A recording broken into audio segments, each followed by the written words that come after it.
Okay, we're going to be opening the workshop. The only agenda on is the public art. So is anybody here from the public art? Well, Mr. Mayor, I can do a little introduction, and we do have a couple of people here that I'll turn it over to. I think everybody's aware that the Union of Maine Visual Artists painted 3 of our fire hydrants on Lisbon Street. And I think that's been pretty well received. I think you've all seen, hopefully, pictures of them. They have indicated some interest in continuing that on Lisbon Street. And we've also received some interest in doing a mural that would be placed on the Saunterville garage. Originally in my memo I said it would be on the brick staircase. It actually would be on the lower sidewalk level, right by where the bike rack has been installed. And we've also had some interest in possibly painting the electrical controller boxes in Smart Payne Park and maybe at some other locations. Ones in Smart Payne have been regularly tagged by graffiti artists, so it might be something that might restrict that or limit that in the future.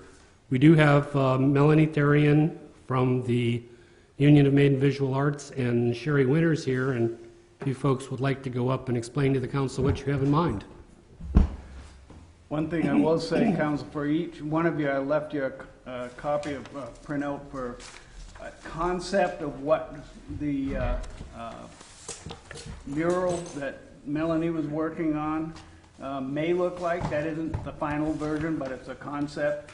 And then right behind it is the location of like a knee wall right there on the garage where she was planning to locate that. So I'll let them take it from here. Okay. Yeah, that's the concept. It's still in the works. 'Cause I was just approached last week for it from Chrissy from Healthy Androscoggin, and the grant money has to be spent by the end of the month, so I just tried to get the ball rolling on that. But it's pretty much going to be about complete streets. So can you just back up a little bit, because we don't have the, Yes, you do. that's what I'm talking about. We don't have the background about the grant from Healthy Androscoggin. So can you kind of talk about like sort of how this came to be? She just showed up in my office and said that she had money that she wanted to give us through a grant that had to be spent by the end of the month, and the mural had to be about complete streets and safe places to walk, bike, drive. Okay, so it's grant money from Healthy Androscoggin that's Yep. paying to do the mural. Okay. Yeah.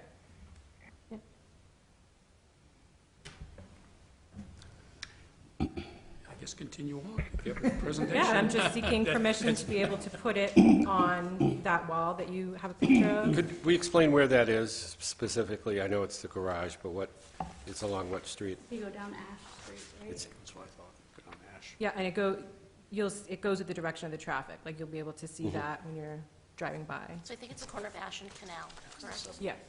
Yeah. And we're thinking of putting it on like plywood or metal that can be attached to the wall, so we're not painting directly on the brick. That was actually Dave's good idea. And also to put something in between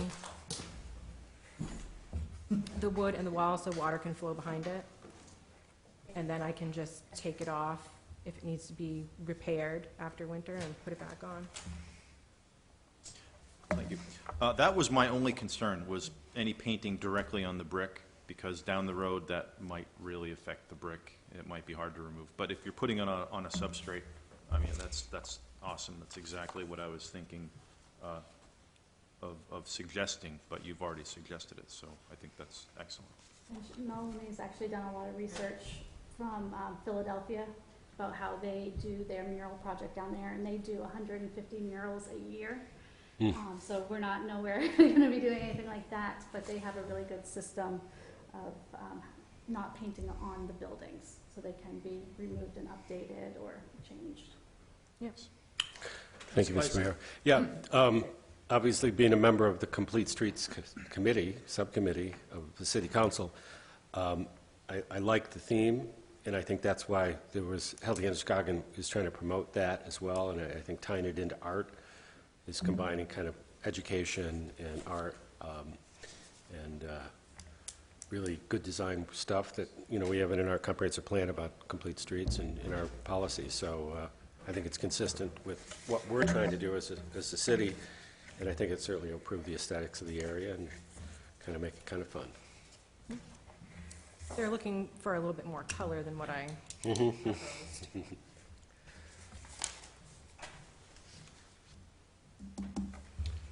Council Cludier. So I'm also really excited about this. I think it adds sort of one more dimension to sort of a public art plan for the city overall. I think the murals that we did on the sidewalk were one part of that. The fire hydrants, this, and now we're talking about the electrical boxes in Samard Payne Park. And I think that having you guys do the painting on those really sort of might help to deter the graffiti that's sort of happening down there, but also promote art at the same time. So I think that's great. We talk about the crosswalks, too. Yes, And the it's crosswalks. really moving things along here. Well, another thing that we have talked about when we have redoing the sidewalks on Lisbon Street, in some locations, there were small sections of old concrete that were left because they're on top of gas lines. They were the old coal hods where the coal was actually loaded into the bottom of into the basement of the buildings and stuff that had actually been concreted over and stuff. So rather than us, because we were worried about if we took that concrete out, what we were going to find and what kind of problems we were going to run into. So we left that little bit of concrete there. There's two different areas down there, and I don't have them right in front of me, but one's right near Ford where Chill Yogurt is located, and Sherry, help me with the other one. The other one is kind of down by where the campaign headquarters are, so Yeah. sort of the yellow Yeah. and orange building, I think it's Yeah. like 136. So those are the old style concrete that was there before. These folks have asked if they could put murals back on just those areas, not the new concrete and stuff. I don't have a problem with that. I think that might be a good thing to do with the city and stuff, so we wanted to at least bring that forward to you so that you knew about it ahead of time, so. And of course, we also indicated that we'd ask them to check with the adjacent property owners and tenants to make sure they had no objection. And I did reach out to Jerry, and he's all for it. He's very Okay, excited. good. So, Good, thank you. Yes. If anyone else has nothing, since we're talking about complete streets and Lisbon Street and painting crosswalks and the roadway, I want to make something I discussed briefly with Dave a few weeks ago about the Sharrow bike lane emblems on Lisbon Street. Is there anybody from Bike Ped here? I'm on the committee, yeah. There is a standard, DOT standard, and these bike lane symbols should be shared traffic lanes, and they are off to the side and off to the side to the point where they're almost into the gutter in some spots. It's distressing to me to see that because the bicyclists are not perhaps going to be sure where they're supposed to be. The cars are not quite going to be sure where the bikes are supposed to be. The standard, I believe, is 11 feet from the curb, and some of those spots, the Sharrow symbols are literally a foot from the curb. I believe that those Sharrows, the bike symbols, should be in the middle of the traffic lane, and I think it would help the motoring public and the bicycling public to see that deliberate bike lane symbol in the middle of the travelway. I drive through Hollowell every day, and they have some rather anemic little bike symbols, but they're right in the middle of the lane, and it's pretty clear that that's a Sharrow. They're not off to the side by the buffer zone. So since we're on this subject, I figured it would be probably the best time to bring it up.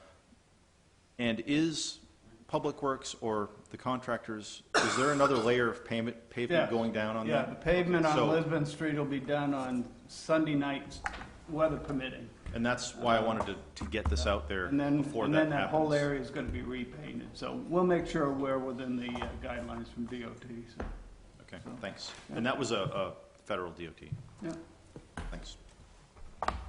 So if everybody's okay, we'll go ahead and continue to work with these folks. and make sure that whatever they come up with, we bless and approve.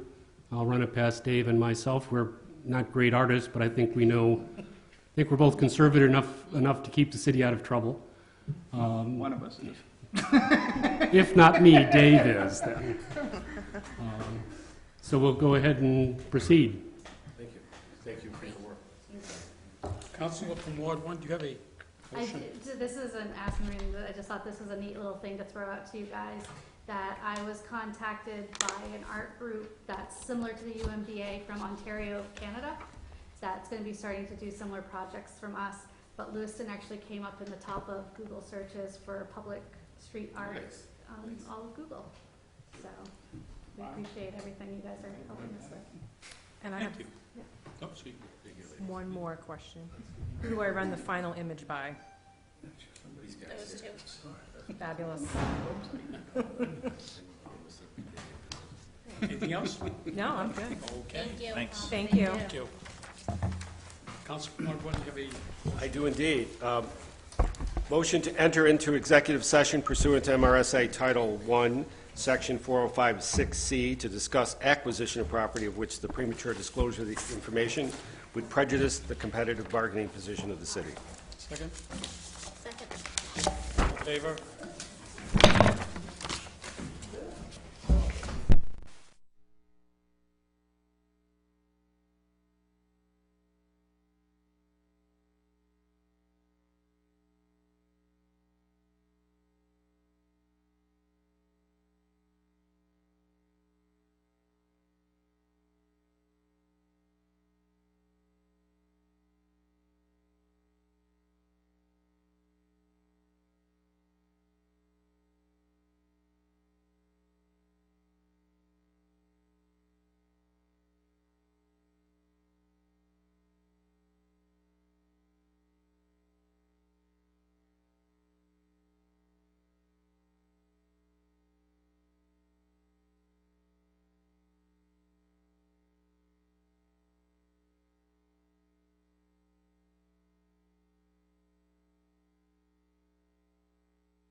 Please stand for the Pledge of Allegiance to our flag.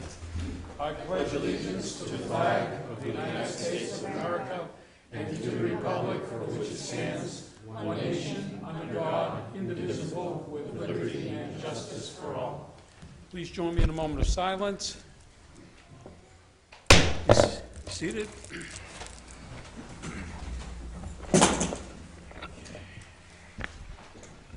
Okay, at this time, we'll have a public comment period. Anybody that wishes to make a public comment on city business? Elaine, how are you? I'm doing fine, thank you. How are you? Good. Okay, Mr. Mayor and esteemed members of the Lewiston City Council, my name is Elaine Marcus, and I live at 10 Sheffield Avenue in Lewiston. Earlier this year, I spoke to you about an issue of deep concern to me, Outer Lisbon Street between Scribner Boulevard and Maple Street. It is an extremely dangerous area for pedestrians. There are only a few poorly marked crosswalks, and most of those are spaced many blocks apart. Late last year, 2 pedestrians, Norm Rivard and Christine Beaulieu, were killed just 19 days apart simply trying to cross the street. I did not know either of these 2 individuals, but I do think of them often as I drive along that stretch of road. I had hoped that something, anything, could be done to prevent similar tragedies in the future. I was optimistic when I saw the piano key crosswalks being painted in downtown Lewiston. These are the crosswalks made of broad lines that run parallel to the sidewalks. These crosswalks are much easier to see from a distance, unlike the skinny single-line crosswalks on Outer Lisbon Street that run perpendicular to the sidewalks. But now it seems that the painting of piano key crosswalks in Lewiston has stopped. I was optimistic again when I heard that the Maine Department of Transportation had donated 4 solar-powered crosswalk beacons to Lewiston, then disappointed again to learn that none of the 4 beacons would be placed on Outer Lisbon Street. As I said before, I did not know either Mr. Rivard or Miss Beaulieu, but I do think of them often as I drive past the places where they died, and I ask you to think of them too. Please, in honor of Mr. Rivard and Miss Beaulieu, out of respect for those who did know and love them, and out of concern for the many, many people who live and work along Outer Lisbon Street and cross that busy street every day, I ask that you allocate some of your time over the next few weeks to considering ways that you can make this neighborhood, our neighborhood, safer for all of us. Thank you for your time. Thank you. Would anybody else? No one? Okay. Public comment is closed. Roll call. All roll call votes for this meeting will begin with the Councilor of Ward 2. Consent agenda. There are 4 items on the consent agenda this evening. Item number 1, order authorizing the city administrator to apply for and accept a grant from the John T. Gorman Foundation Workforce Development Initiative. Item number 2, resolve supporting the Good Food Council of Lewiston Auburn's LA Community Food Charter. Number 3, order amending the previously adopted order authorizing the city administrator to execute a collective bargaining agreement with the American Federation of State, County, and Municipal Employees on behalf of the Lewiston Professional Technical Unit. And item number 4, amendment to the traffic schedule regarding regulations of parking times for a portion of Green Street. So moved. Second. Call the roll. Councilor from Ward 2? Yes. Ward 3? Yes. Ward 4? Yes. Ward 5? Yes. Ward 6? Yes. Ward 7? Yes. Ward 1? Yes. Motion passed by a vote of 7-0. Agenda item number 5. Item number 5, public hearing on an application from Dana's Garage, 193 Crowley Road, for an automobile graveyard junkyard permit. Requested action, to grant an automobile graveyard junkyard permit to Dana's Garage, 193 Crowley Road, subject to the condition that no more than 1,000 tires may be stored on the property. So moved. Second. I have a motion by Councilor Bouchard, seconded by Councilor Cludia. Any discussion? Hearing none to the public. Back to the council. Call the roll. Counselor from Ward 2? Yes. Ward 3? Yes. Ward 4? Yes. Ward 5? Yes. Ward 6? Yes. Ward 7? Yes. Ward 1? Yes. Motion passed by a vote of 7-0. Agenda item number 6. Item number 6, public hearing on an application from Main Heavy Equipment Rental, 1445 Sabata Street, for an automobile graveyard junkyard permit. Requested action, to grant an automobile graveyard junkyard permit to Main Heavy Equipment Rental, 1445 Sabata Street. So moved. Second. I have a motion by Councilor Cludia, seconded by Councilor Bouchard. Discussion. Hearing none to the public. Back to the council. Call the roll. Counselor from Ward 2? Yes. Ward 3? Yes. Ward 4? Yes. Ward 5? Yes. Ward 6? Yes. Ward 7? Yes. Ward 1? Yes. Motion passed by a vote of 7-0.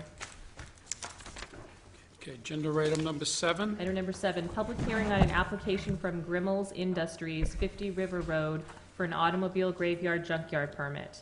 Requested action, to grant an automobile graveyard junkyard permit to Grimmel's Industries, 50 River Road, subject to the following conditions. 1, the hours of operation shall be limited to 7 a.m. to 5 p.m., Monday through Saturday, and 2, maintain screening from the main turnpike. So moved. Second.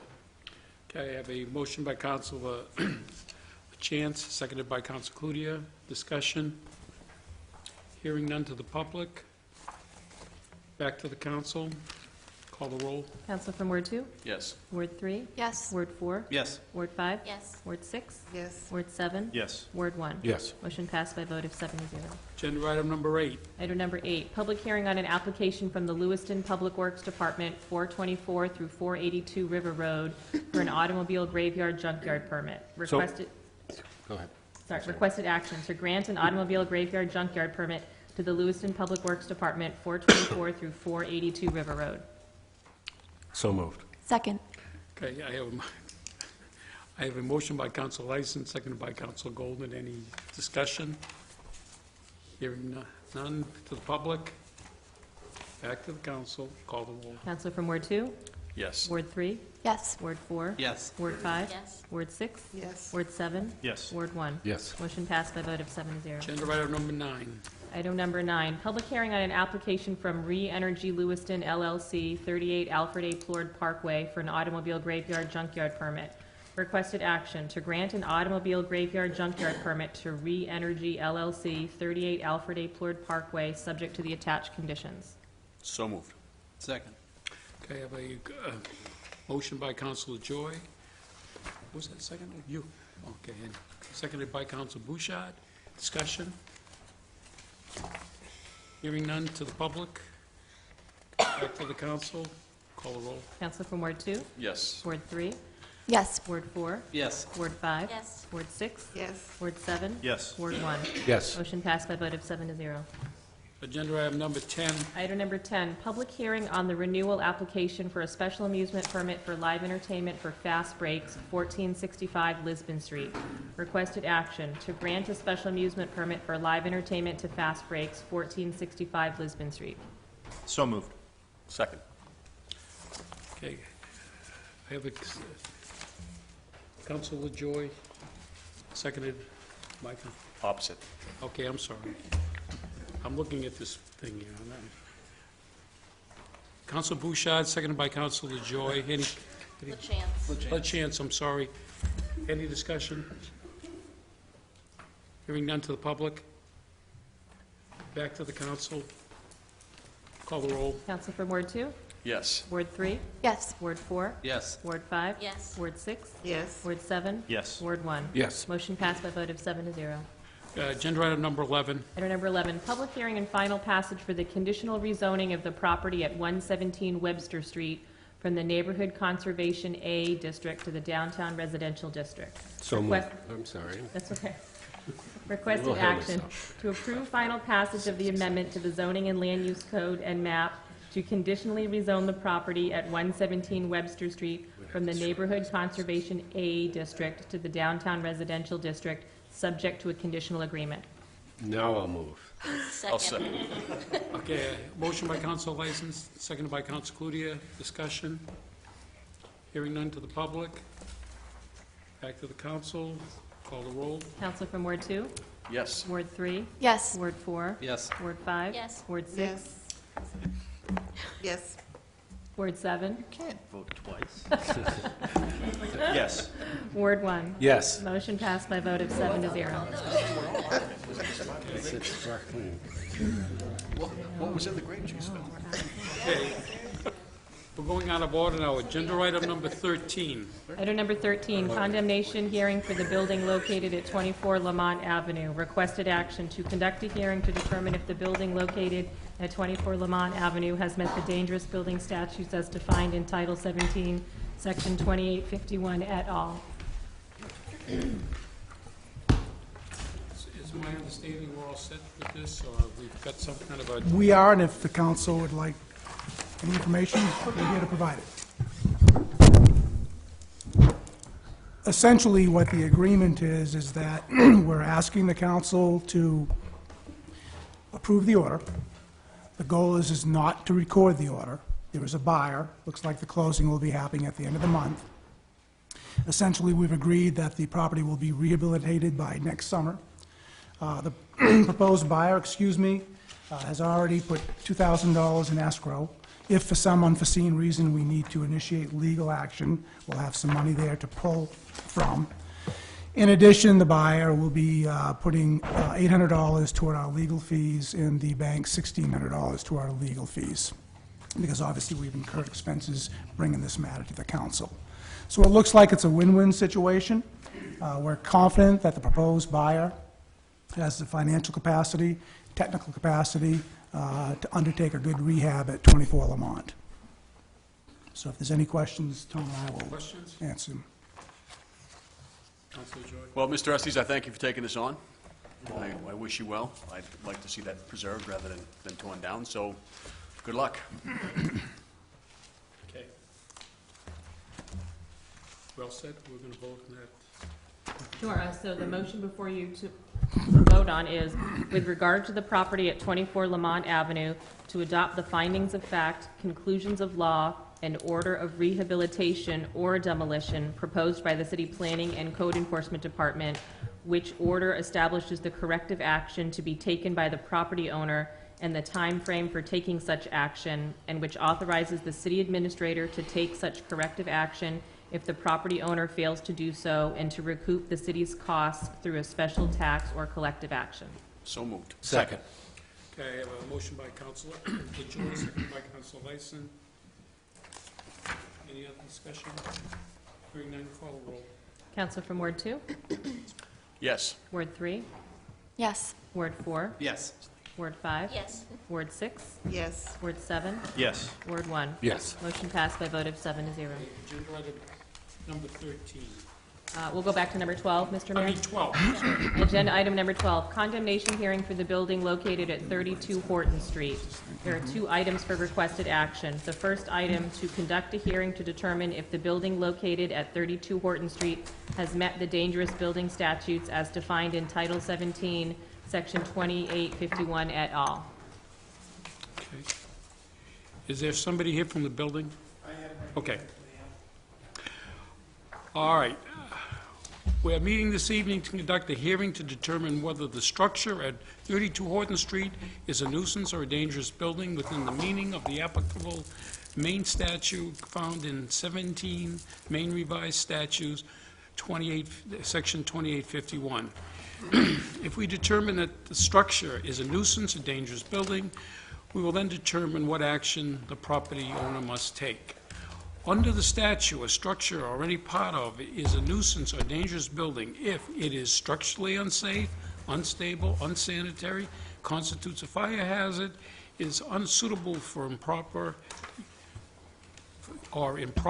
for the use of occupancy to which it is put, constitutes a hazard to health or safety because of inadequate maintenance, dilapidation, obsolescence, or abandonment, or it is otherwise dangerous to life or property.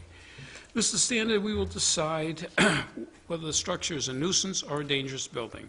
Before I describe the procedure, I would first ask if there are any representatives from 32 Horton Street present tonight, and if so, you would introduce yourself, including identifying your name, address, and position, and, yeah. Could you go up to up there, because we're on TV and everybody... And could you just identify yourself, your name, your address, and... My name's Rick Lockwood. I'm the owner of Investment Property. I live at 474 Fort Hill Road, Gorham, Maine. Okay. The procedure that the City Council will follow in conducting this hearing are as follows. 1, information or evidence will be presented by exhibits and witness testimony. 2, any document to be used in this proceeding will be marked as exhibit. I accept into evidence the planning department's previously provided exhibits A through T for 32 Horton Street. The presentation of evidence for the property will occur in the following order.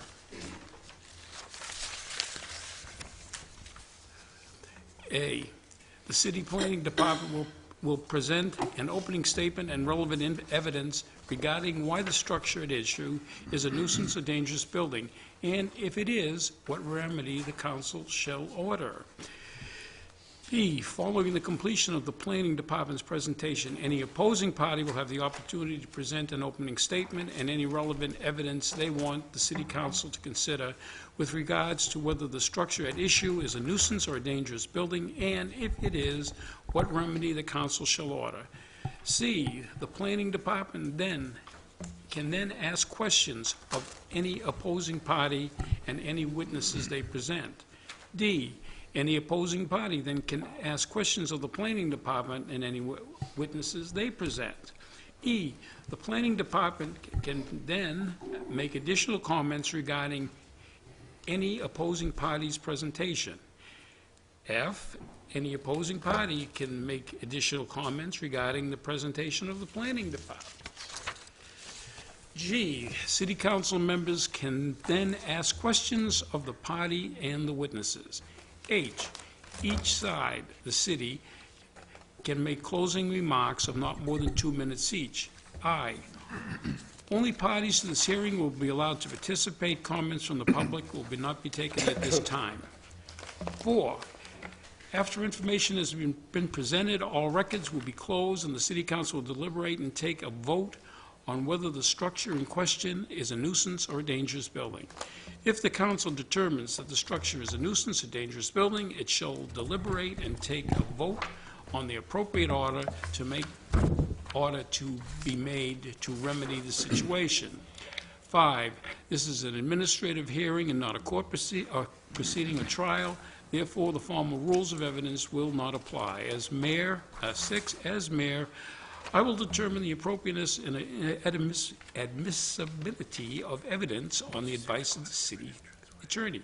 Before we start, I have a question for all city council members.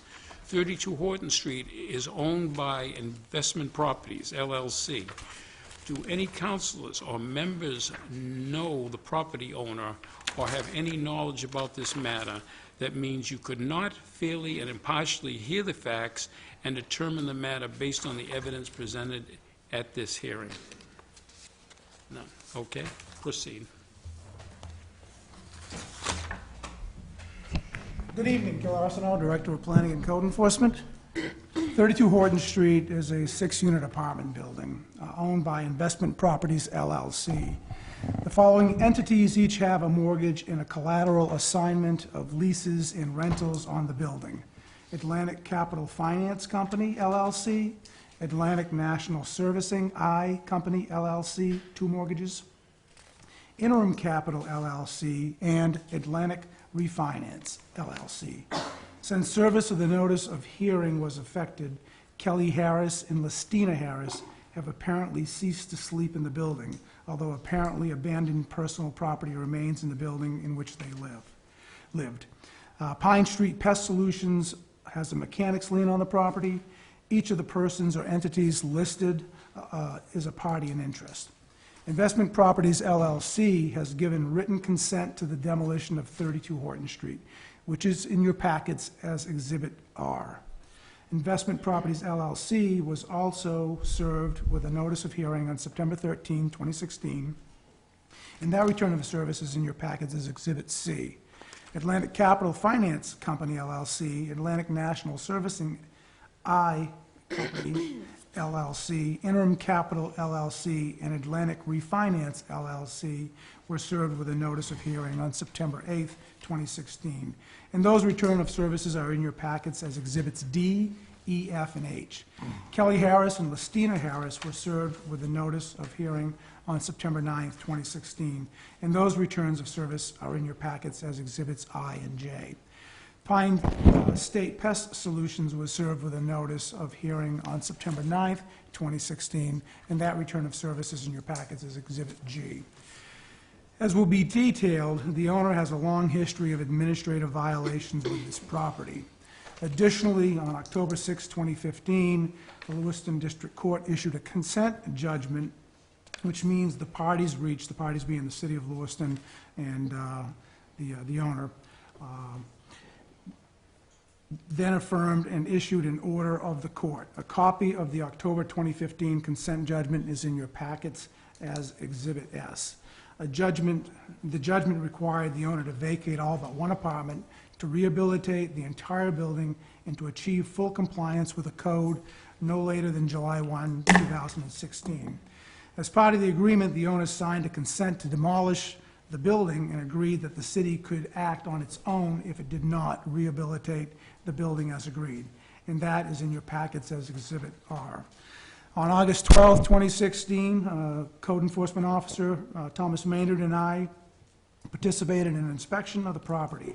After inspection, I ordered the commencement of this proceeding tonight. Additionally, to resolve the immediate life safety issues, I instructed the city attorney to file a motion for contempt to enforce the October 2015 consent judgment. On August 31st, 2016, the court issued another consent judgment. A copy of the August 2016 consent judgment is in your packets as Exhibit T. The court ordered the building to be immediately vacated, the electricity to be immediately disconnected, the water to be immediately disconnected, the building to be immediately secured, and the debris to be immediately removed from the property and the building. Inspection on September 6 showed that the owner had not complied with the court order in any respect. Subsequent inspections on September 12th and 14 show that the owner has still not complied with the court order. However, today I was at the property. The building is vacated. It is not secured. The utilities have been terminated.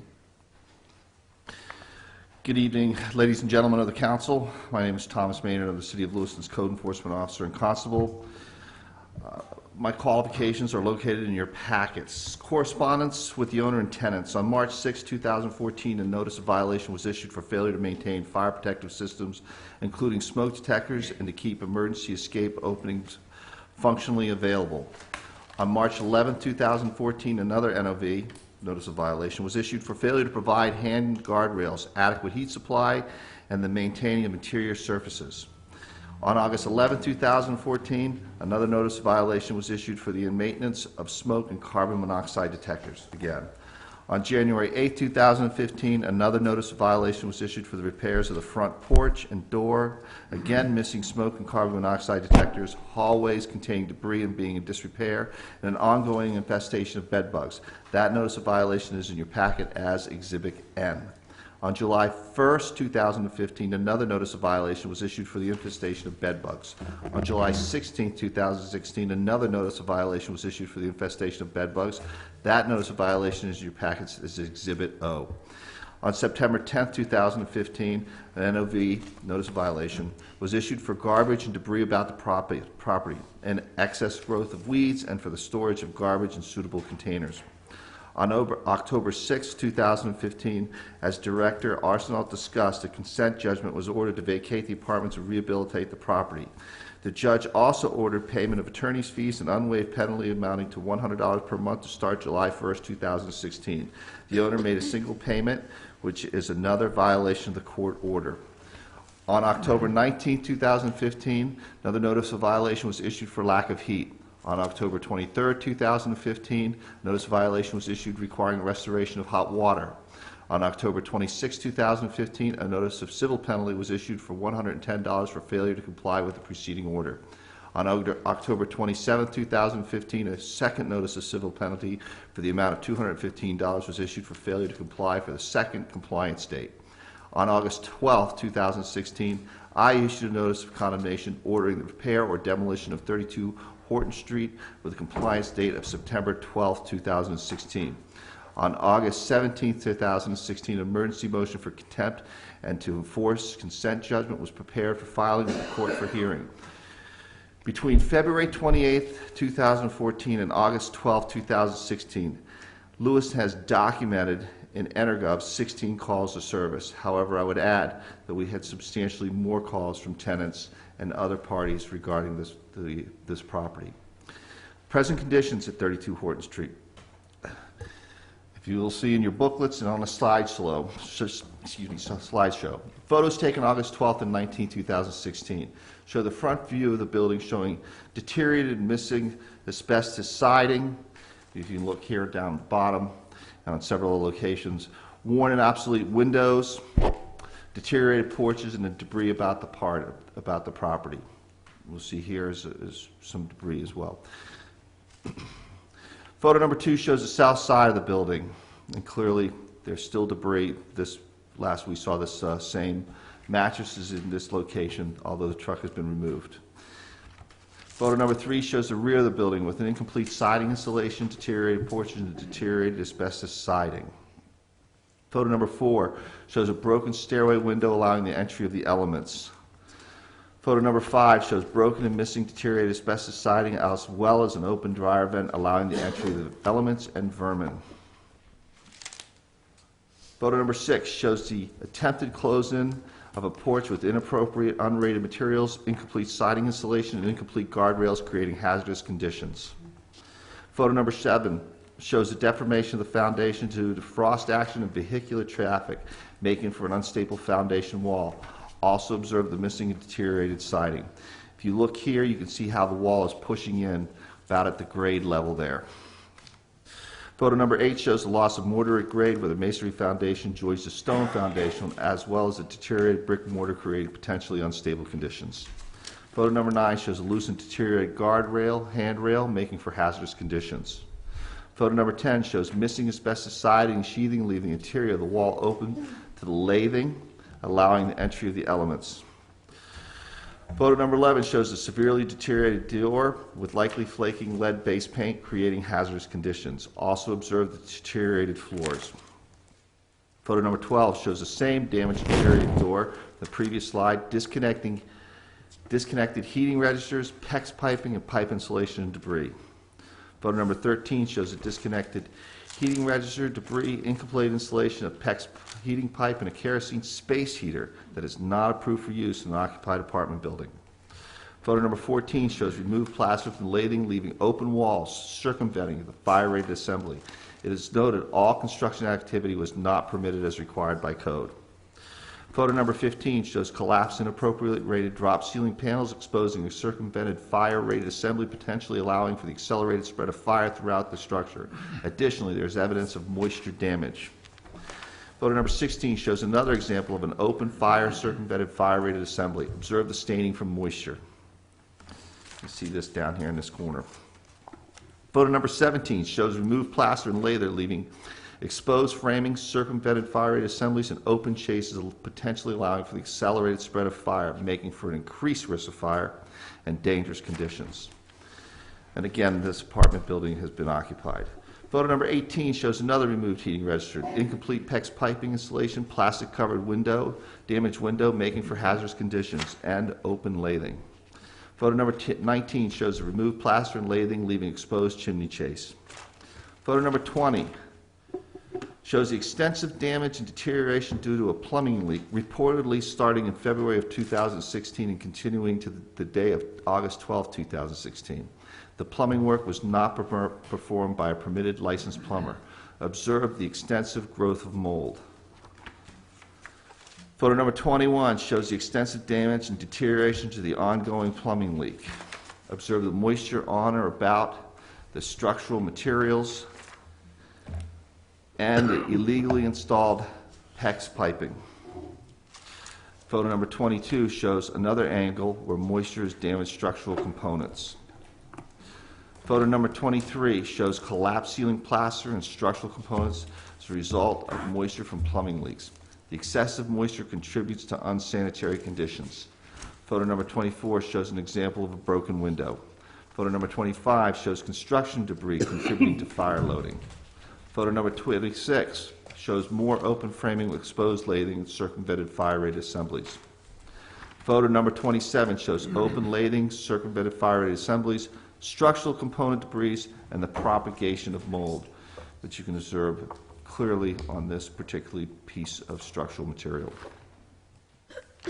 Photo number 28 shows an example of deteriorated and rotted porch deck joists, particularly here, making for potentially hazardous conditions.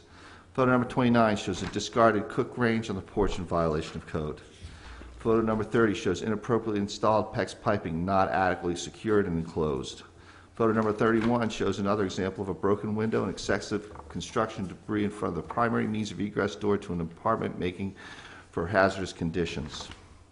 Photo number 32 shows mildewed clothing due to moisture and contributed to fire loading. Photo number 33 shows a severely deteriorated kitchen with debris and food products left behind, making for unsanitary conditions.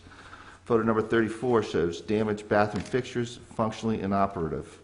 I believe this was the actual apartment that was allowed to be, to continue occupancy in order to have security of the building, and the tenant had moved from there to another apartment unit. Photo number 35 shows another circumvented fire rate assembly leaving an open chase due to plumbing leaks. Observe the moisture-stained ceiling tile.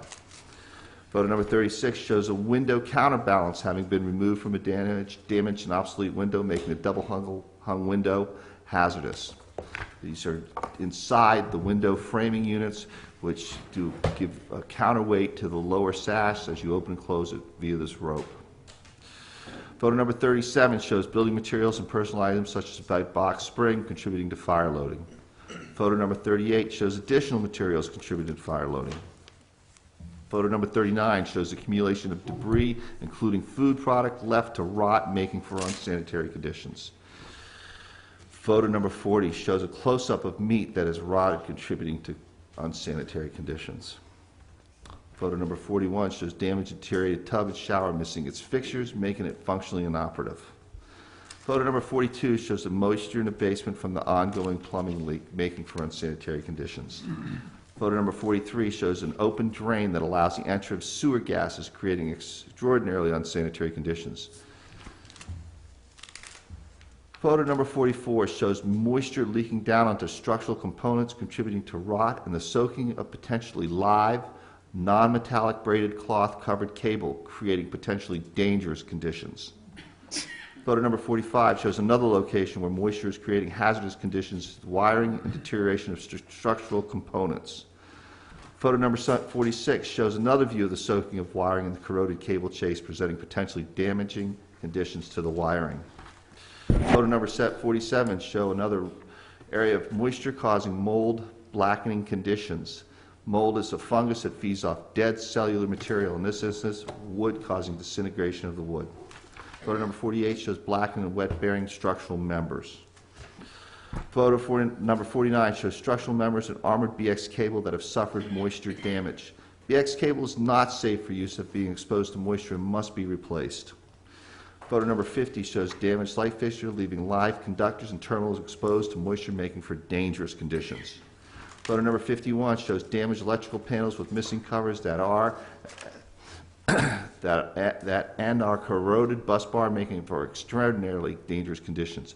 The primary disconnecting means has been removed and the conductors left open, as you can observe in this location here. Photo number 52 shows another open electrical panel, leaving dangerously energized components easily accessible. Photo number 53 shows the interior of the wall that has suffered deformation, as shown in a previous slide from the outside. You can see the movement of the wall in this location here. Photo number 54 shows garbage not stored in suitable containers in violation code, creating unsanitary conditions and fire risk. I might add, At this time, the majority of those materials have been removed and disposed of. And that concludes my show.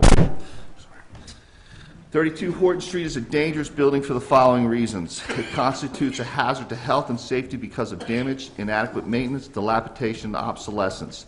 The foundation is deteriorated, making potentially unstable conditions. The asbestos siding, associated trim are severely deteriorated. There are broken windows creating hazardous conditions. The windows are deteriorated, malfunctioning, and damaged, not providing the needed protection from the elements, making them functionally obsolete. It is filled with materials contributed to fire loading, making it an increased risk of fire. There is garbage and rotting food, making for unsanitary conditions.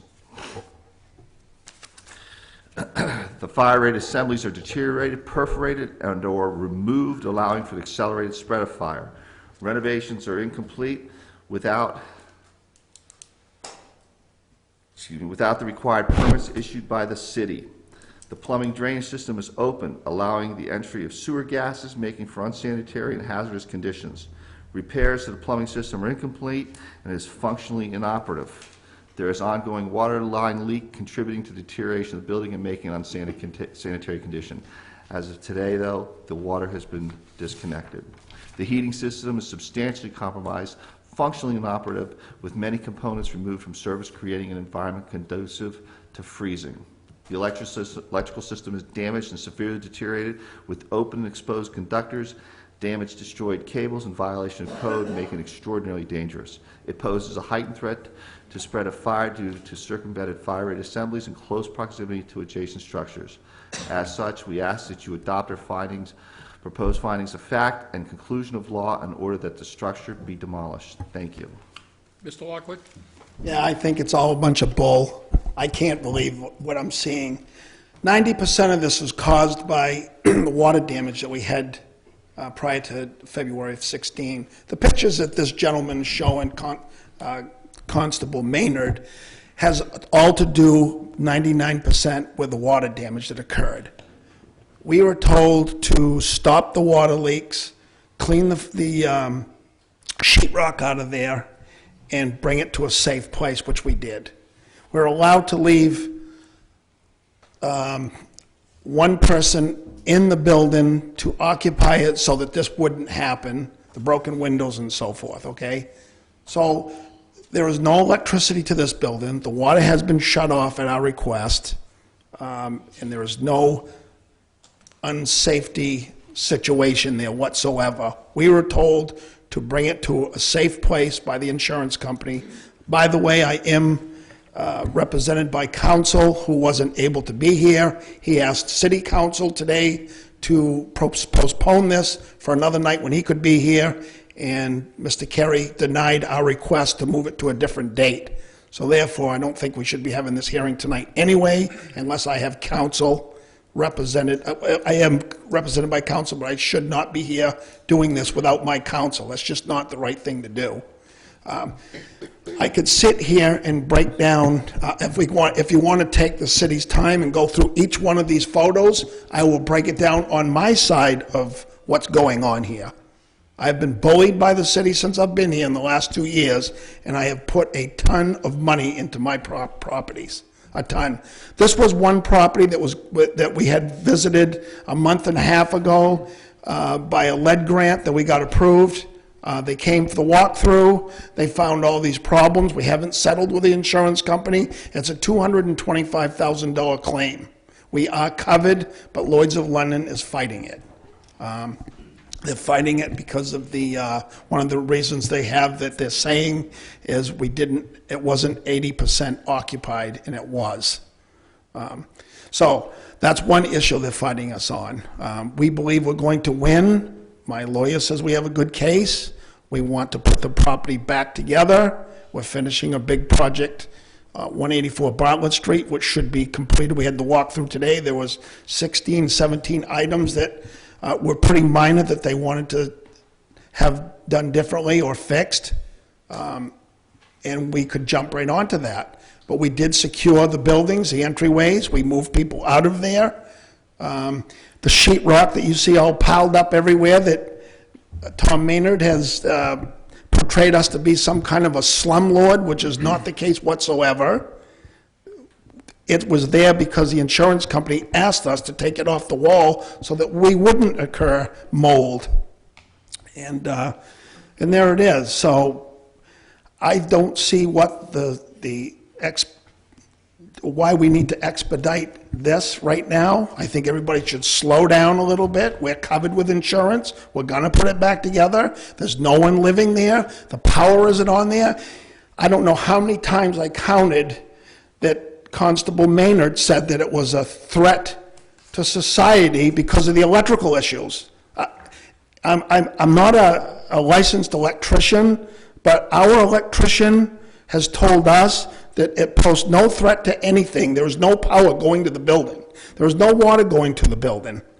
And there's no heat going to the building. I don't know where these guys are coming from. They want to tear everything down in the city. That's what they're after. They'd like to tear the building that I just built back up. They'd like to tear that down as well. That's probably one of the nicest buildings in the city. I'm not sure where this is all, how this is all driven. I have a passion for fixing my properties. That's one building that I'd like to keep. It's in a nice, quiet neighborhood. There's not a lot of trouble over there. And not that long ago, it was fully occupied. If you're a landlord in this city, you're always going to have small, minor issues going on. Bed bugs is one thing that you're not going to be able to control. You control it, they come back. A visitor comes over, drops them off their clothes, now you got bed bugs again. It's just an ongoing situation. I don't know if it can ever be stopped.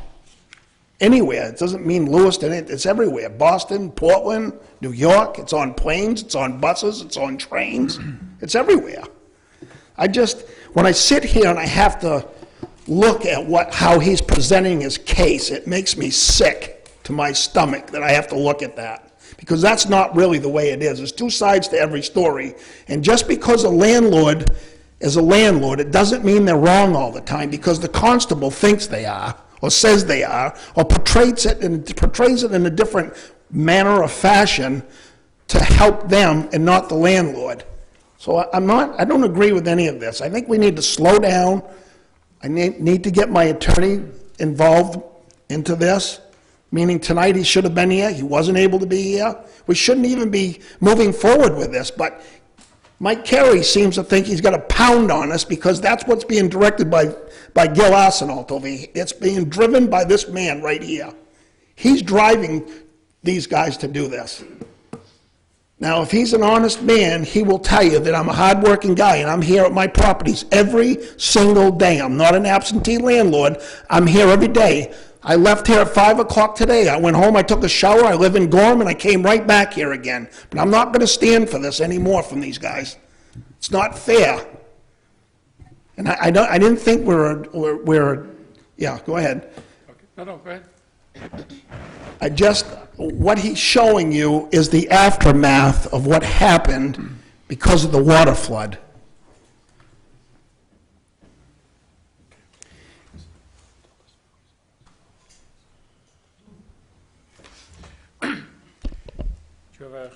I have some comments, and I'll try to be very brief.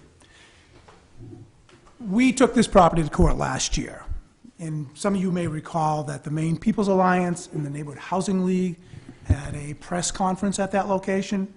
We actually had the paperwork to the city attorney for our 80K action, our lawsuit, before that press conference. And there's a reason we took it to court. And the agreement that we had in court is that Rick would be allowed, Mr. Locke would be allowed to have one tenant in the rear first floor apartment, which was a decent apartment, exited outside, no issues. But let's stop right there. You get your chance to respond to him, okay? He needs to tell why that came to that No, point. excuse me. Just be quiet until you'll get your response. You can tell anything you want to say, but he's talking now, okay? And we allowed the one tenant in occupancy in a building that had multiple issues for security purposes. Fast forward, we get the order. The order basically says by July 1, that building is supposed to be fully occupied, all permits up to code. Clearly, that has not happened. There was a $25,000 civil penalty that would be in place if there was no compliance. That $25,000 civil penalty still exists. I think it was in February of this year, Mr. Lockwood chose to put tenants on the first floor, the front second floor and the front third floor apartments. That was totally against the court order, and the building is dangerous. There should not have been tenants in those locations. I believe the water leak that Mr. Lockwood speaks to began in February. And it's not just the drip, drip, drip. It's a major running of water. It wasn't corrected. It wasn't corrected when we saw it in August. It wasn't corrected when we had to file action against Mr. Lockwood to relocate the tenants and turn the utilities off. We had that court order. He still didn't comply. The photographs that Tom showed, yes, some of them certainly are relative to that first floor front unit that was impacted by the water coming from the second floor level, from that ceiling level in the basement. But throughout that building, there are many, many issues, and Tom has photographs above and beyond those problem areas. Mr. Carey did not deny the request to continue the hearing tonight. Hold on right there. Let's call my attorney right now. You'll get your chance as soon as he finishes. That's a You're gonna be lie. able to rebuttal him. Well, then you can say it when you rebuttal. But right now, he's talking. Mr. Carey brought that to staff's attention. Any major law firm has more than one attorney. This is not rocket science. Certainly, with the attorney not being available, and we just found that out, I believe it was last Thursday, and this hearing was already scheduled well in advance. Other arrangements could have been made for another attorney. There's still trash on the property. If anybody drove by it today, there's a mattress out there, there's broken windows. I was at the property today. It is a very dangerous property. The utilities have recently been closed, terminated, shut off. However, Months ago. I went in the front door. I went in the first floor front apartment. I went in the second floor front apartment. I went in the third floor front apartment.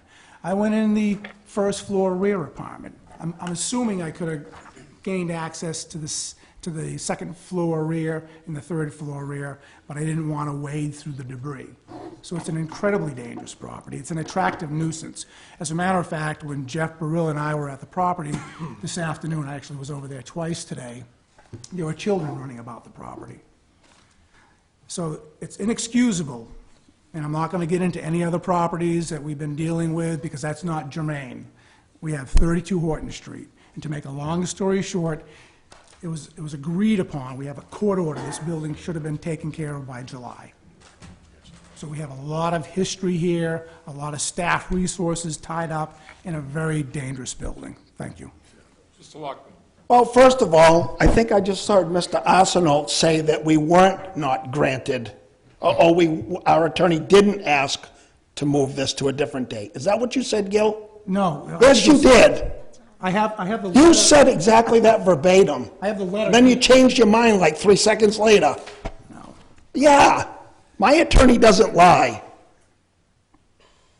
You just said that. What is it, Gil? Did he ask for, did my attorney ask to move this to a different date because he wasn't going to be able to be here? Did he or didn't he, Gil? I'm asking you. Well, no, wait a minute. Don't put your hand up. I'm asking you a question. I'm trying to make something here. Because he talked to you about moving it on Thursday. Yeah, it was you. Yeah, and he sent a letter. I sent a letter to staff. Okay. Talked to the council here, to Mr. Carey, and asked to have it moved. Did my attorney ask for a different date because he wasn't going to be available? Bill Vickerson. Did he or did he not ask you that? And I want this on the record. On Thursday, Attorney Vickerson asked to have it moved. I asked him to send a letter, which I forwarded to staff. And Gil, if you can speak to that. Correct. I have a copy of the letter. I was actually on vacation last week. Tom and Dave Hediger discussed this, and the decision was made that we're not going to advocate a continuation. The decision was made by staff. That was my simple point. And the request was made on September 15, 2016, and I have the letter from Attorney Vickerson in my hand. Okay, okay, so you just told me a minute ago that he didn't ask for that. Now you're saying he did. Now, what is it, Gil? Is it did he or did he not? So we can move on from this. Did he say that or did he not? It might be advantageous for Mr. Lockwood to know that the questions need to be directed to the mayor, and then the mayor will... And what I understand, what I heard was, he asked for a continuance, Thank you, Mayor. okay? Thank you. Did you not hear Gil Arsenault say that he didn't ask for that prior to that? That's not what I said. The statement originally was that Mike Carey did not. I didn't ask for you, Tom. I'm Mike not talking to you, Carey Tom. I don't need to talk to you, Tom. did Mayor? not say Okay, no. all right. We said We're no. getting a little out of control here, all right? Yeah? Okay? You asked for continuance, Yes, sir. okay? How many people in the law firm? I can't answer that. Because we've had continuances up here before, and when somebody couldn't get here, we had somebody else from the law firm representing the person. Has been scheduled. I understand that. I understand that. And that's why I'm here, because he suggested that I come. So I did. I'm just trying to make out that sometimes it isn't exactly like they say it is. That's all I'm saying. That's what I'm trying to clarify here. I heard what I heard, and I heard what I heard. So we're all in agreement with that. I know we are. So we all heard the same thing. He doesn't always tell the truth. That's number one. So let's move on from that. All right, do you have any other thing? Oh, I have plenty to say. I could be here all night trying to pick apart what they're Here it doing. is, okay, right now. 32 Horton. That's all we're talking about. I don't care if you have property next door to it, okay? If you have anything to add about 32 Horton Street. I do. Okay. Yep. Why was it that the original order was written on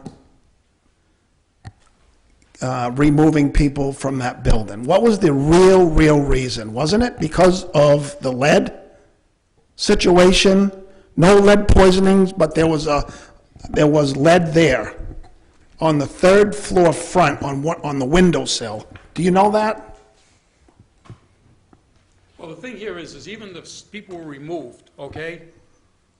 It should have been taken care of, but it's not been, and we saw what we saw today. So that's what we're talking about now, not why people were removed or they weren't removed or whatever. Okay?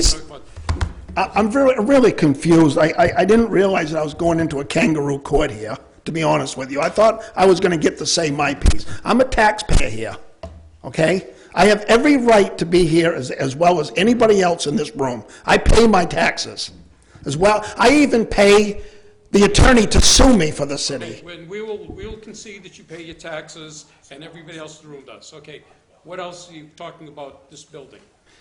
The reason, the whole reason for the whole movement of this was because of the lead that was on the third floor front. We had the lead grant. They were over there doing the walkthrough. That's one thing. That was the reason. Not because it was a horribly terrible building that, oh my God, that the sky's going to fall in on it. That wasn't the reason why we had the order to correct. The order to correct originally was for the lead, okay? And we had a lead walkthrough to get the free grant, okay? We actually went through the walkthrough. That's number one.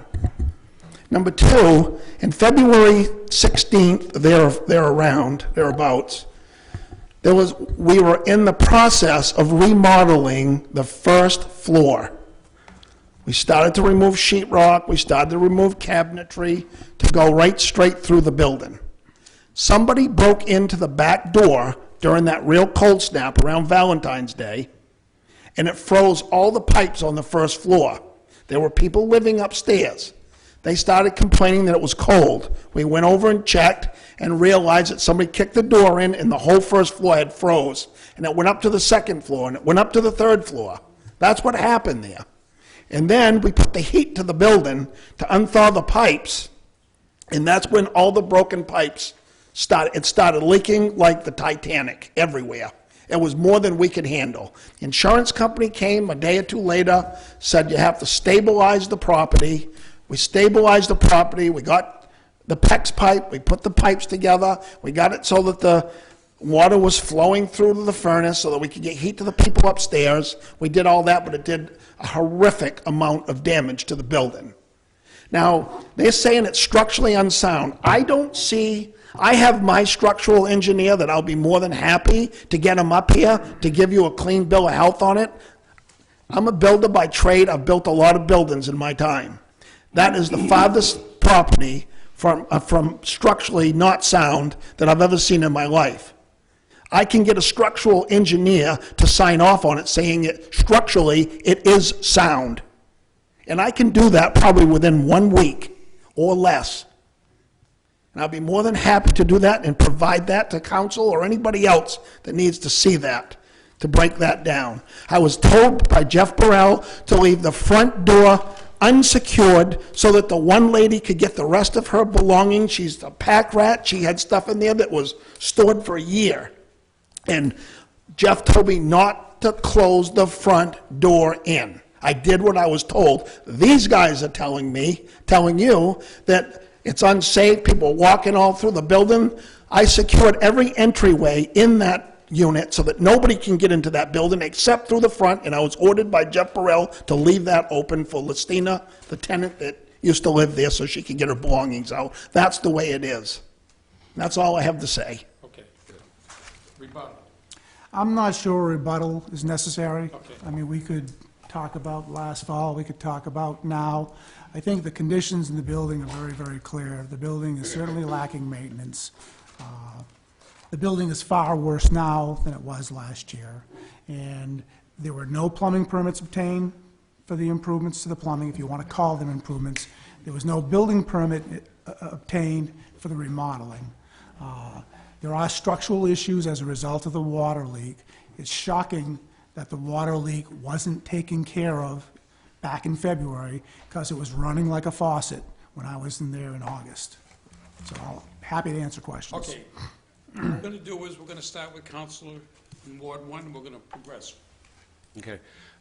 Gil, there's no one living in this place right now, right? As of most recently, there were people in the building. As of today, there was nobody in the building, and the tenant substantially removed her belongings from the second floor. So there's no relocation necessary from this building, as far as you know? Yeah, we put the onus on the property owner to relocate tenants. Those tenants were in occupancy illegally, illegally as it was, and but we don't have the resources necessarily to pay to relocate people. How do we put the onus on the landlord to do that? Through court, through orders. Okay. Yeah, we had a court order that put the burden on the landlord, and he did not comply with it in a timely fashion, because it was a very dangerous building. We were very concerned about an electrical fire. Thank you. Okay, Ward 2. How old are the photos you showed us?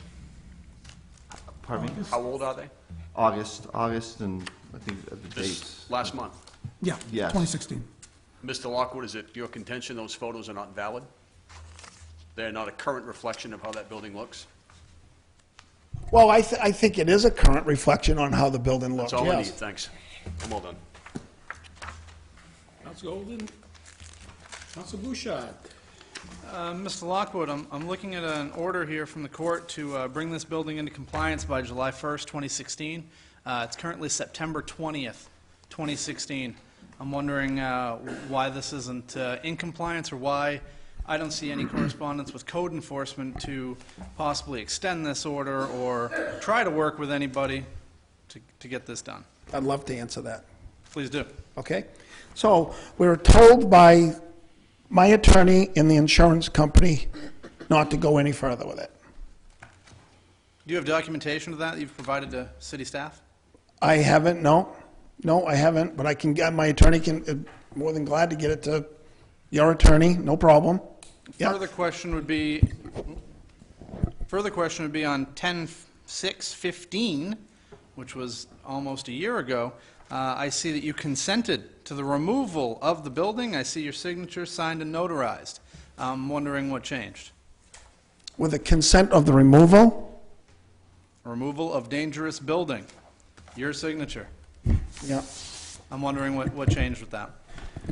Well, what changed with that is they told me to do X, Y, and Z, and we were well underway to do that, and then we had the flood over there. The pipes froze up on all the floors. When we put the heat to it, it exploded everywhere, the water.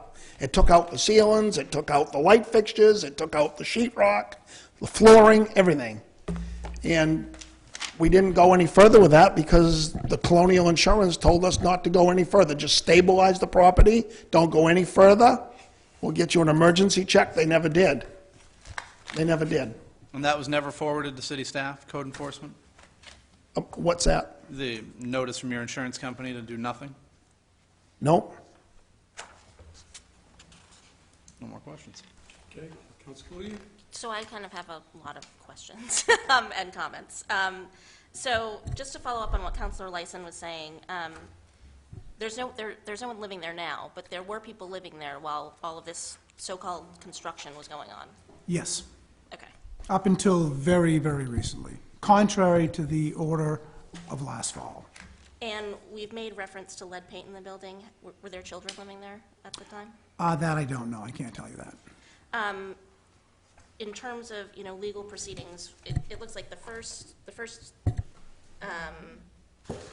violation of code enforcement letter we have to Mr. Lockwood was on January 8th of 2015. So we're going on a year and a half, 2 years of this process. He's said we need to slow it down. I'm wondering why it's taken us so long to actually get here. In terms of, legal proceedings and violating court orders, I mean, we've got 2 consent judgments here, a number of calls to code. He's complied with none of it.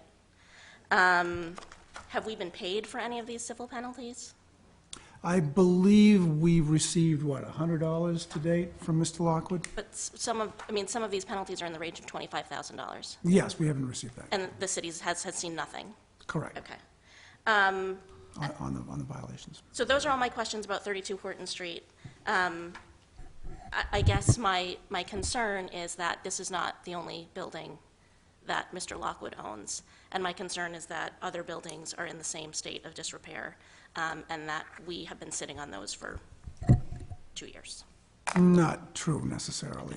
We're not talking about the other buildings, We're just talking about 32. Yeah. We're not talking but about... we have many lawsuits against Lockwood Properties. And we're legally doing all we can within our power. These are civil matters, and the reason this is before you tonight is because there's no compliance. Despite our efforts, despite our court action last fall, despite our court action recently.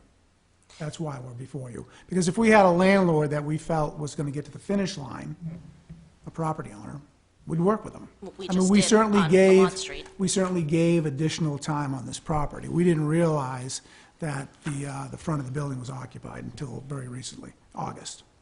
And just And we didn't know until at that time that there had been a leak as well. one last question for Attorney Carey. What does the city need to do to collect those civil penalties? There's been court orders, and then there's been the second court order was brought in part because the first penalties and fees hadn't been paid. That also hasn't been paid. The city can file the judgments against the building and seek a writ of execution that prevents the owner from selling it. Those can, in the event that there's a foreclosure, those can be scraped from the property. So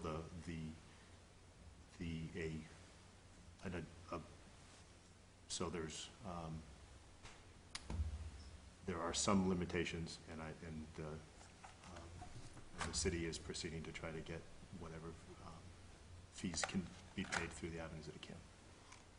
And with an LLC, you can only go after the LLC. You can't go after private individuals. Of course. So whatever the LLC may or may not have. Councilor B? Councilor Chance? Thank you. And I do understand this is not a court trial, so you're not on trial here, Mr. Lockwood. But my questions, I'll start with somewhat related. How many properties do you own Mr. Lockwood? Approximately 10 up here. In Lewiston, okay. I understand from the pictures that you are doing some serious demo, serious rehab in this building.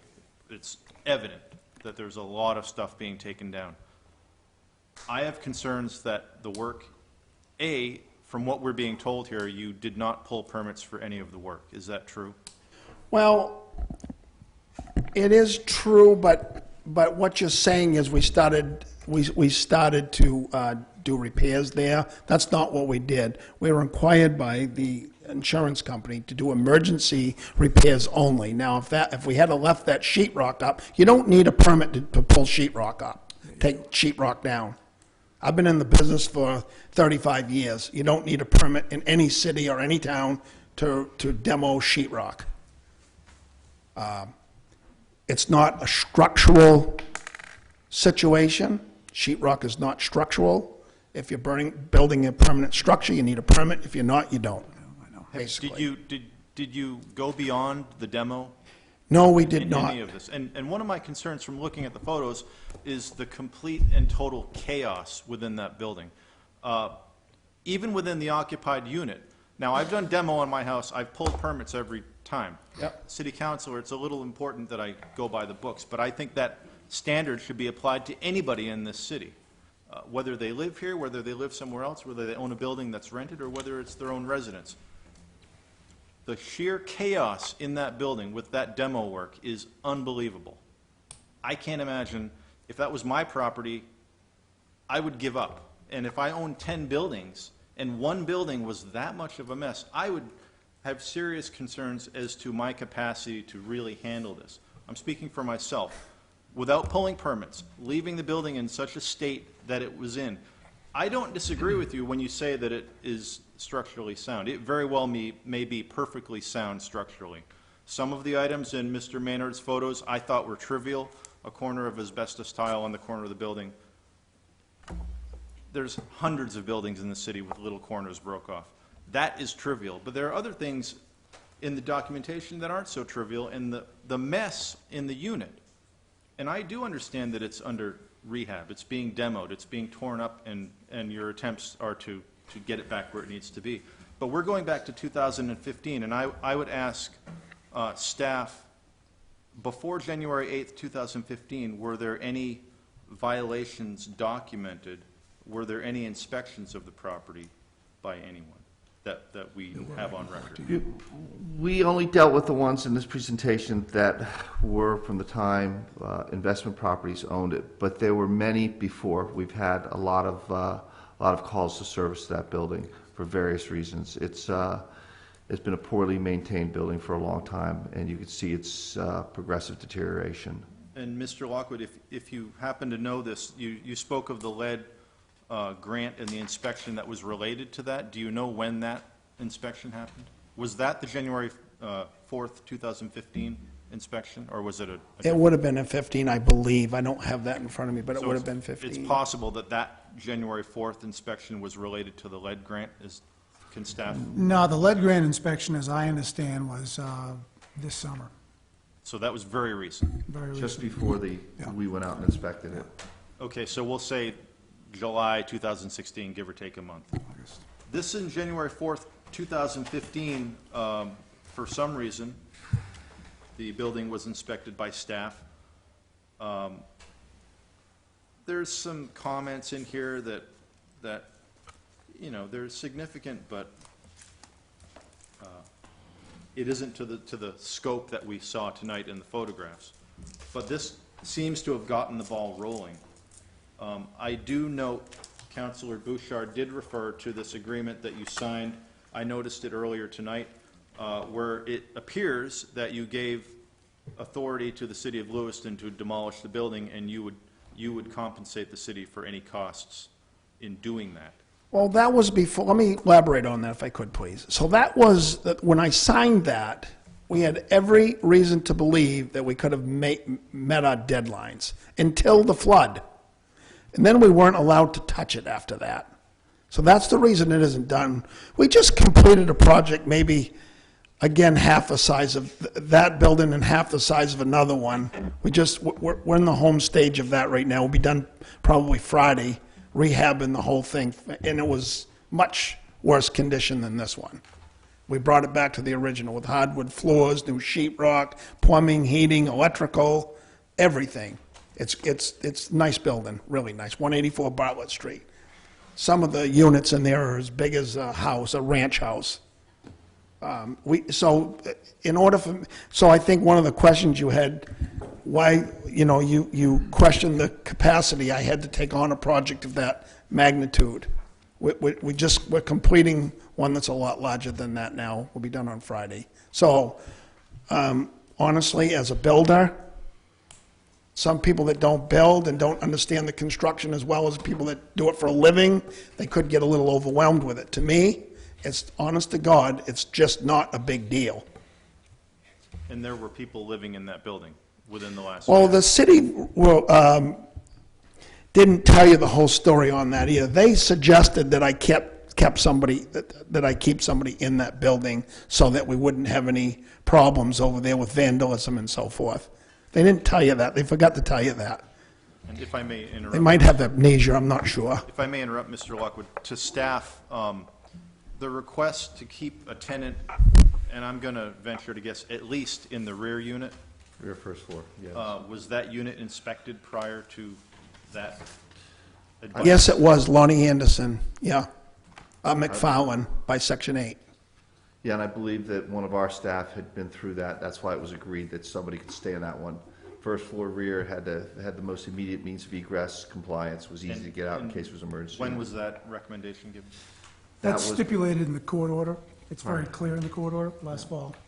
So about It a says the year. only exception to this provision is that the first floor rear apartment may remain occupied so long as the defendant is in compliance with this consent judgment. And that unit currently is in violation of code? Is it unsafe? Is it safe? That demolition activity has occurred in there. It's certainly not habitable. The units that were illegally occupied were the second and Was third floor the front. rear unit that was occupied, is that unit, At the time, it was habitable. was that being demoed with someone living in it? Not in that unit. That's a unit that had debris and food materials left behind in it. Okay, And so the debris But we and can't food tell you when materials- that unit became vacant. The unit was not occupied during the demo activities within that unit. We assume not, but we don't The know. debris and food material was left by the tenant when the tenant was asked to vacate. Yeah, I Is don't that think correct? there was necessarily food material in that unit. There I was? think there was in that one and on the second floor. And then I think that tenant was the one that was relocated to the front of the building. Okay, I believe. the front of the building was uninhabitable, or Shouldn't have been, and they were built directly above the circumvented fire-rated assemblies on the first floor. was there demo in the front unit? Yes. Or- Okay, so these are the concerns I have. I have a concern with the timeline, the history here, the complete chaos in the building. We all do things a little differently. If I was demoing a room, all that debris would go out of there. When it's done, I've seen the Dominican block, when they were doing that, they had a tube coming down 3-4 floors, and everything they were taking out was going out of the building. I mean, it was cleared out as they worked. In my opinion, this kind of work is unbelievable. So that's a concern I have, if this is the type of demo work with an occupant in the building. Those are concerns I have. The timeline, it seems like this has been going on a long time, and I don't see very good communication between Mr. Lockwood and staff, or staff and Mr. Lockwood. Maybe staff has done what they should, but without pulling permits, without notifying staff of the owner's legal counsel recommendations, this kind of goes back on the property owner at that point. Those are my concerns and comments, and thank you. To enter a motion to move the question. Second. Mr. Mayor. Second. We'll read The motion, we have a motion.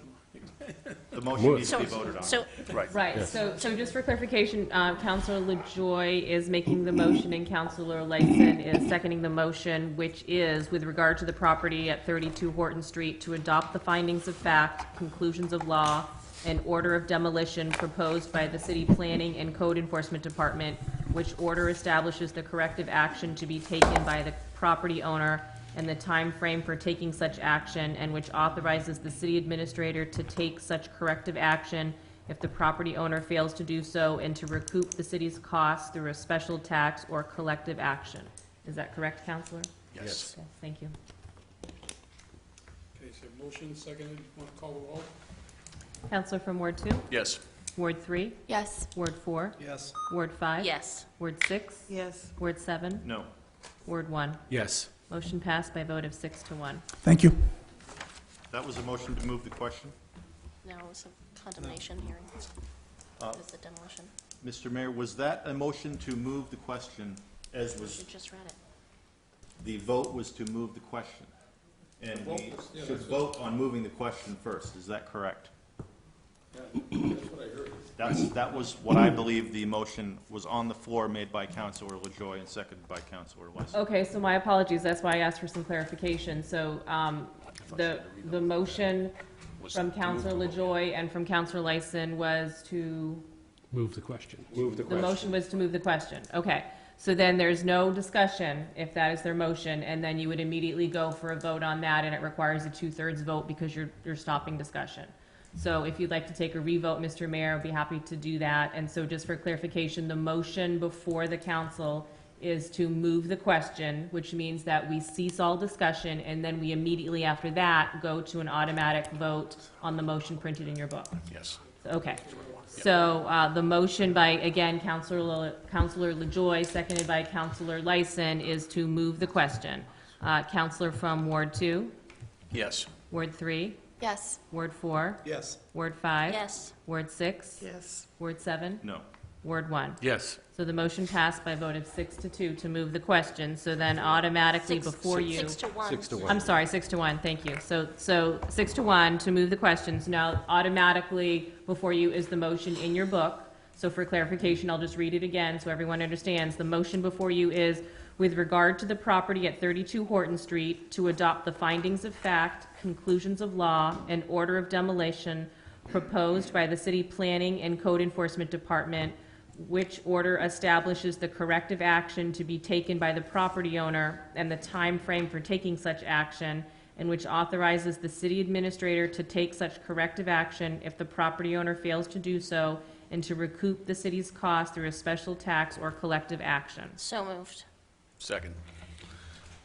Okay, I have a motion on the floor. Call the roll. Counselor from Ward 2, Yes. Ward 3, Yes. Ward 4, No. Ward 5, Yes. Ward 6, Yes. Ward 7, Yes. Ward 1. Yes. Motion passed by a vote of 6-1. Agenda item number 14.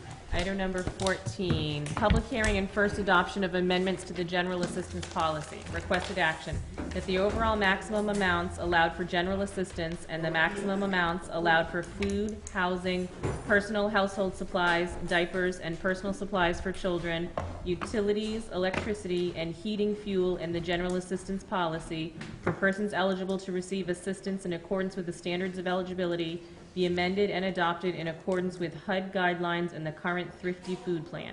So moved. Second. Okay, I have a motion by Council Cludier, seconded by Council Golden. Discussion. Good evening. What you have in front of you are the general assistance maximums that are adopted yearly, effective October 1st through September 30th. These include your overall maximums and your categorical maximums, such as housing, food, utilities. The only maximums that are changing this year are the overall maximums and the housing maximums, which have increased. Clothing maximum. Excuse me? Said clothing. Overall in housing.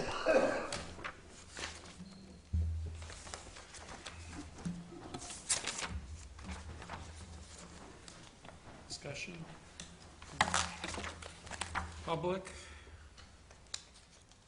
Back to the council. Call the roll. Counsel from Ward 2? No. Ward 3? Yes. Ward 4? Yes. Ward 5? Yes. Ward 6? Yes. Ward 7? Yes. Ward 1? Yes. Motion passed by a vote of 6 to 1. Okay. Agenda item number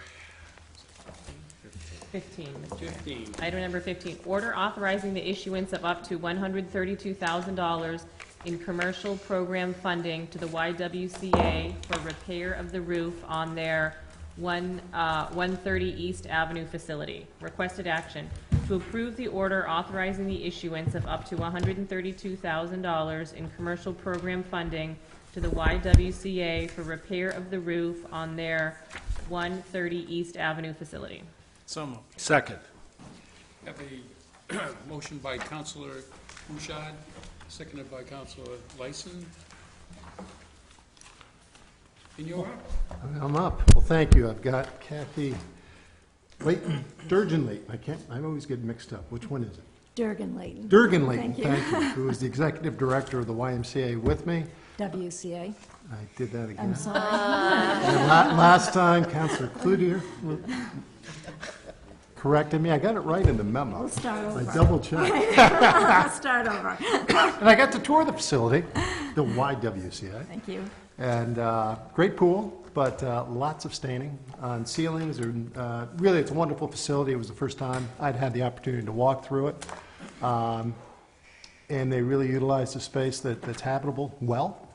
There's portions of it because of the leaks that are not functioning. They've taken done the due diligence to have a company take a look at it, see if any structural damage has occurred to the building, and there has not been structural damage yet, but it would be coming if these repairs are not made.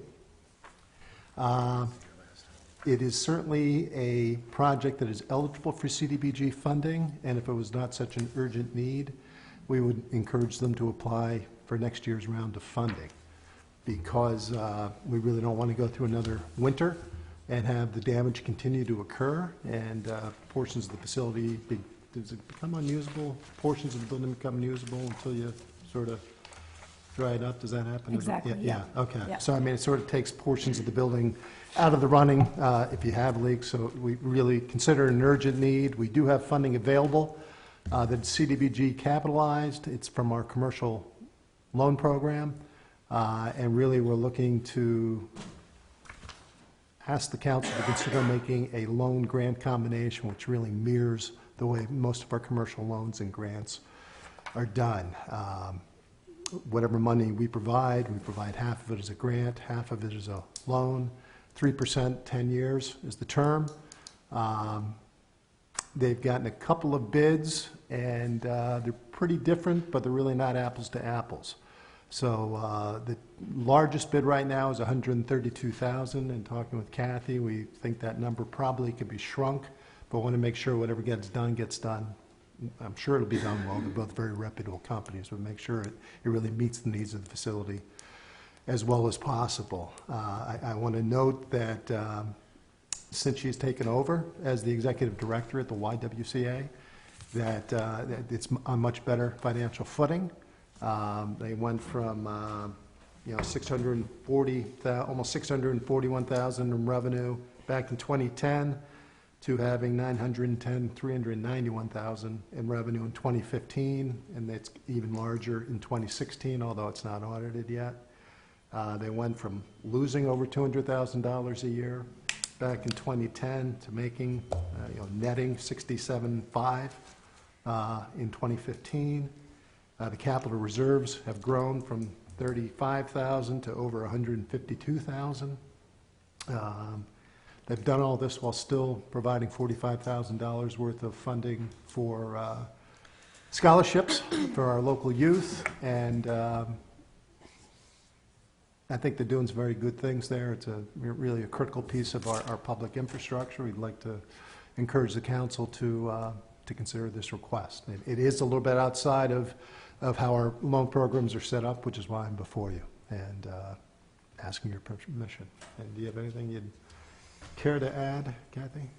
I think that, the reason why we didn't go through the normal channels was because we didn't receive our condition of the building report until November of 2015, and did not receive the structural report on the roof until May of 2016. So that kept us from really knowing the extent and being able to go forward under the typical process.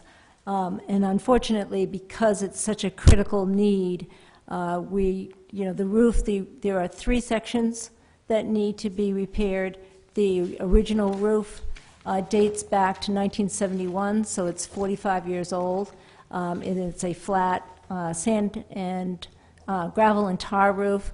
Then there's some repair that needs to be done to the copper roof, which should be able to last us 80 years, but because of a design flaw in 1971, we have to correct that. And then there is the rubber flat membrane roof that dates back to 1986 that is in need of repair as well. So there's 3 components. I've learned a lot about roofs in the last in the last 3 months. Yeah, and as far as critical services, I mean, they do provide childcare to 110 kids right now. Once they make this repair, they will need to borrow money, but there'll be revenue coming. They'll look to expand the space they have dedicated to daycare. They'll be able to add another 32 kids to the program once they do that. And currently, they employ 40 people. So even though they're a nonprofit, they're certainly a significant employer locally and have been doing good work for many, many years. One thing I forgot to mention with the structure of the loan is we'd fund all this up front. The portion that would be provided as a loan would be a soft loan. No payment, the interest would continue to accrue, but no payments would be due either until the daycare opens or 3 years. So we give her 3 years to get it up and running and get the revenue stream going. So. Any questions? Just a comment. I think the Y, WCA, is a great asset to the community. I'm impressed with Kathy's leadership. I think it's a great idea, and I'm in support of the order. Any others? Thank you. Public. Comment from the public? Hearing none, back to the council. Call the roll. Councilor from Ward 2? Yes. Ward 3? Yes. Ward 4? Yes. Ward 5? Yes. Ward 6? Yes. Ward 7? Yes. Ward 1? Yes. Motion passed by a vote of 7-0.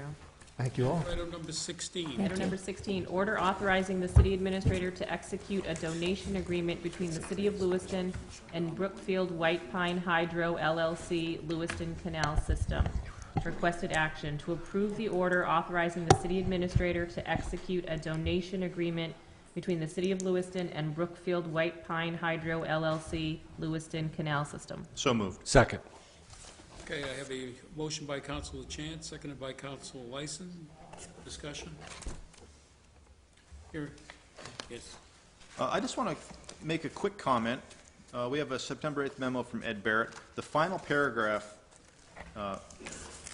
in that document, page 5, I just want to read it because I think it sums up my feelings and hopefully the feelings of the other councilors.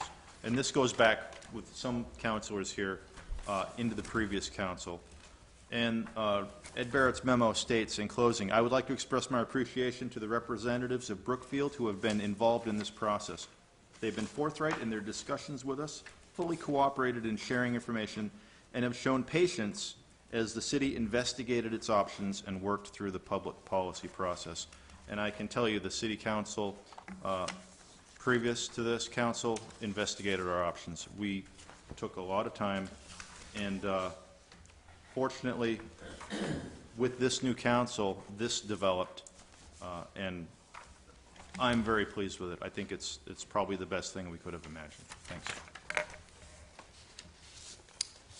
Okay. Why don't we call the roll? I did it, yeah. All set? I went to the public. Okay. Councilor from Ward 2? Yes. Ward 3? Yes. Ward 4? Yes. Ward 5? Yes. Ward 6? Yes. Ward 7? Yes. Ward 1? Yes. Motion passed by a vote of 7 to 0. You know what I've been waiting for all night? Update from Lewiston School Committee representative. So I don't Disappointing. really have an update. I'm sorry. Councilor Lyson. Yes. We through? That's it? Next week? Okay, I'll make a motion to go into yet another executive session. This time pursuant to MRSA Title I, Section 405(6)(c) to discuss an economic development issue which the premature disclosure of information would prejudice the competitive bargaining position of the city. Second. I have a motion by Councilor Lyson, second by Councilor Joy. All in favor? Aye. Okay, thank you.